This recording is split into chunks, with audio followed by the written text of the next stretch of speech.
ఇంకో పక్క పవన్ కళ్యాణ్ గారు నేను చేసే పనులన్నిటి కూడా సహకరిస్తూ ఇంకా బాగా చేయండి సార్ అని చెప్పి నాకు సహకరించే పరిస్థితికి వచ్చాడు. ఇటీవల కాలంలో లోకేష్ వచ్చాడు. ఆయన కూడా బాగా చదువుకొని వచ్చాడు.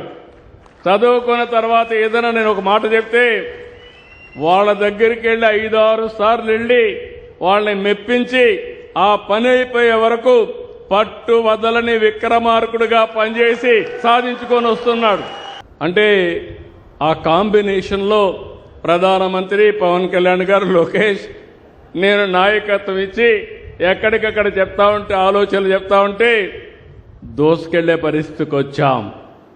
అందుకే నేను అన్నాను, నా జీవితంలో మరుపురాని రోజు చరిత్రలో మళ్ళీ 4 సార్లు ముఖ్యమంత్రి అయ్యాను కానీ 3 సార్లు ఎన్ని పనులు చేశానో అన్ని పనులు రాబోయే 10 సంవత్సరాల్లో చేసే శక్తిని సామర్థ్యాన్ని భగవంతుడు ఇచ్చాడని చెప్పి కూడా నేను మీకు తెలియజేస్తున్నా.